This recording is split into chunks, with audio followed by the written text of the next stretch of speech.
À toutes les personnes qui n'ont jamais fait de budget ou dont le budget n'est pas efficace, je vais vous expliquer comment faire un budget efficace. Un papier, un stylo. Il y a beaucoup de gens qui pensent faire un budget et quand je regarde de plus près, je vois que c'est juste une liste de dépenses. Elles ont juste mis sur un papier, ben voilà, le loyer c'est tant, EDF c'est tant, la voiture c'est tant, les crédits c'est tant. Ça c'est pas un budget, ça c'est une liste de vos charges. Ça ne vous sert à rien, juste à avoir sous les yeux combien vous devez chaque mois. Un budget efficace, il doit avoir forcément ces éléments-là dedans.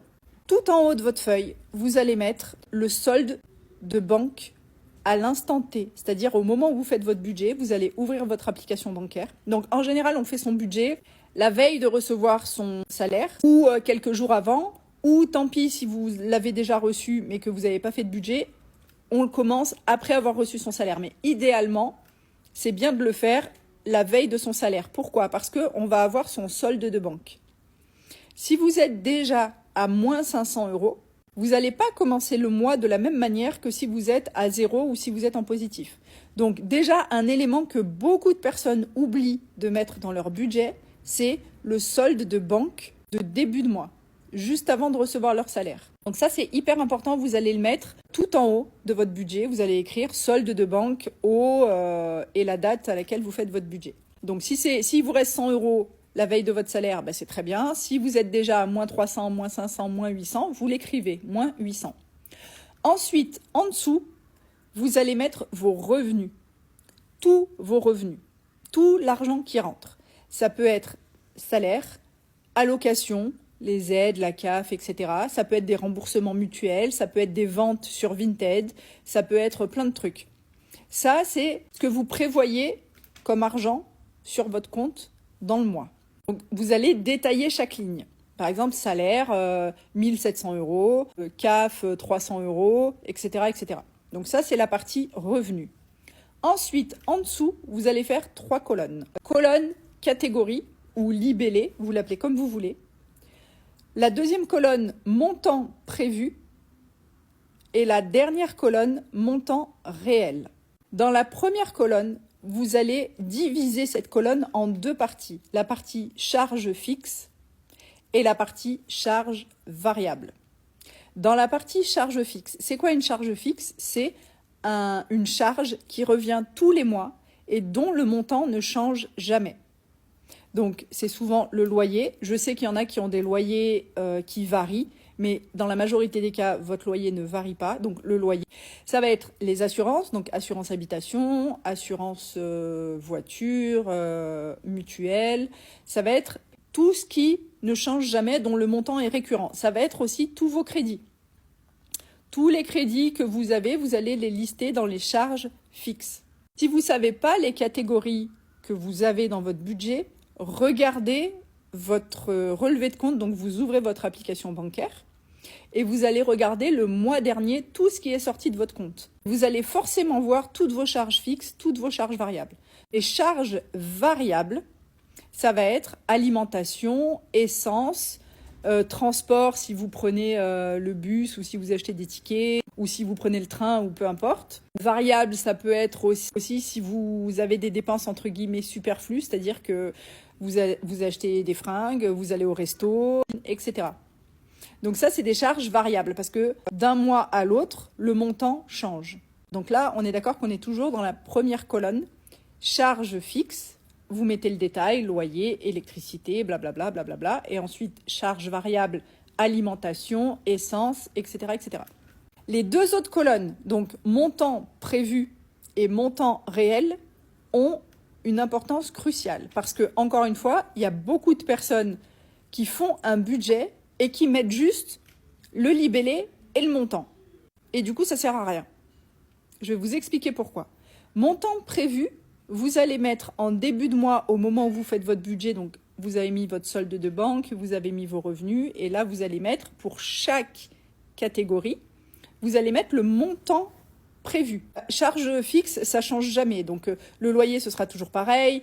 Les assurances, ce sera toujours la même chose. Les abonnements téléphoniques, la box, etc., ce sera toujours la même chose. Donc, encore une fois, aidez-vous de votre application bancaire pour aller voir les montants exacts auxquels vous êtes prélevés chaque mois.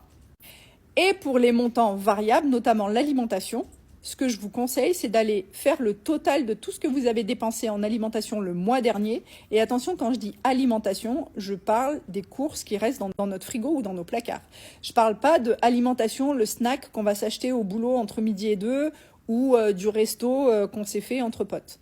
Ça, c'est pas de l'alimentation. Ça, c'est des sorties, ça, c'est du snacking, c'est des loisirs, vous l'appelez comme vous voulez, mais c'est pas alimentation.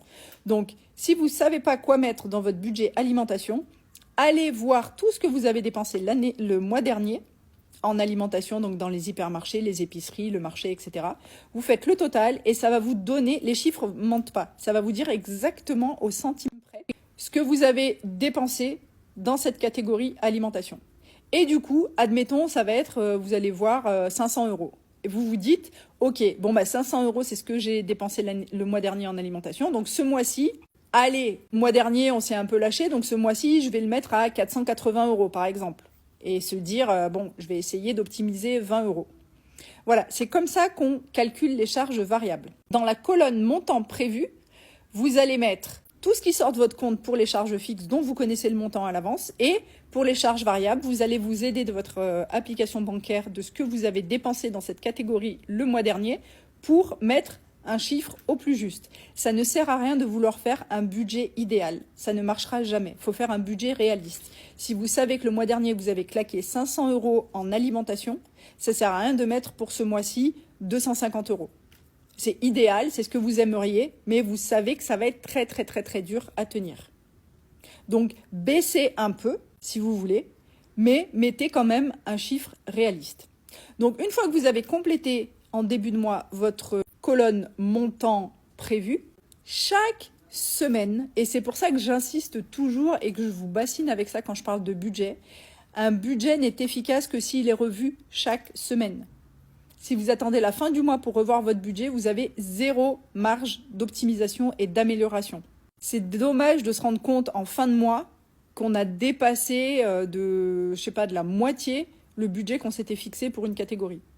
Alors que si vous le revoyez chaque semaine, vous allez ouvrir votre application bancaire, par exemple tous les dimanches, vous prenez une demi-heure, vous regardez tout ce qui est sorti de votre compte et vous allez pointer les opérations. Est-ce que votre loyer, on va dire, vous avez un loyer de 700 €. Bim, est-ce qu'il est sorti? Oui, il est sorti. Donc dans la colonne montant réel, vous allez mettre 700 €. Ce qui veut dire que votre ligne loyer, elle va être libellé loyer, montant prévu en début de mois pour cette charge-là, 700 €, montant réel, réellement sorti de mon compte, 700 €. Normalement, il n'y a pas de variation sur les charges fixes. Il n'y a pas de raison qu'à un moment, vous payez un loyer 700 €, puis le mois d'après, 780. Sauf pour les personnes qui ont des APL et tous les 3 mois, c'est revu, c'est recalculé. Ça, je suis d'accord. Donc, vous faites ça. Et vous faites ça pour chaque ligne. Votre box, montant prévu, par exemple, 39 €. Montant réel, une fois que c'est sorti de votre compte, 39 €, etc., etc. Donc, vous faites ça une fois par semaine, vous le revoyez. Si dans la semaine, la charge n'est pas sortie de votre compte, vous n'allez pas compléter tant que ce n'est pas sorti de votre compte. Donc vous faites ça et pour les charges variables et surtout pour l'alimentation, le fait de le revoir chaque semaine, ça va vous permettre de voir si par exemple vous vous êtes dit, bon, ce mois-ci, 400 € en alimentation et pas plus. Vous divisez ça par 4 semaines, ça vous fait une moyenne de 100 € par semaine à utiliser dans l'alimentation. Le fait de le revoir chaque semaine, ça va vous permettre de voir déjà si il y a une semaine où vous êtes, au lieu d'être à 100 €, vous êtes à déjà 120 €. Là, vous allez vous dire, ah ouais, bon, on n'a pas fait trop attention en alimentation cette semaine.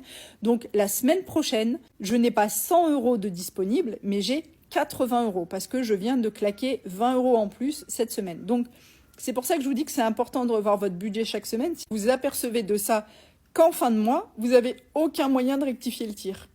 Et c'est pour ça que les gens font des budgets en début de mois, le revoient qu'une fois à la fin du mois et ils se disent « Ah bah merde, j'ai dépassé là, donc mon budget il est faux, donc je suis encore plus à découvert, etc. etc. » Voilà comment on construit un budget. Et bien évidemment, quand vous faites le total de la colonne en début de mois, montant prévu, de tout ce que vous prévoyez comme charge dans le mois, vous tenez compte aussi de votre découvert. Parce que si vous avez 2000 € de salaire net, et 500 € de découvert. Vous n'avez pas 2000 € de disponible. En réalité, vous avez 2000 € moins les 500 que vous devez à la banque. Donc, je vous dis pas que en une fois, il faut solder votre découvert de 500 € et vivre avec 1500, mais par contre, il faut que vous l'ayez en tête, votre découvert. C'est pour savoir si vous allez finir le mois encore à moins 500 ou si vous allez pouvoir réduire le découvert parce que vous tenez un budget à la semaine, parce que vous avez fait des efforts, vous avez enlevé tout le superflu et que le mois prochain, vous n'allez pas commencer à moins 500, mais vous allez commencer à moins 400, à moins 300, jusqu'à ce que le découvert se bouge. Voilà comment on fait un budget.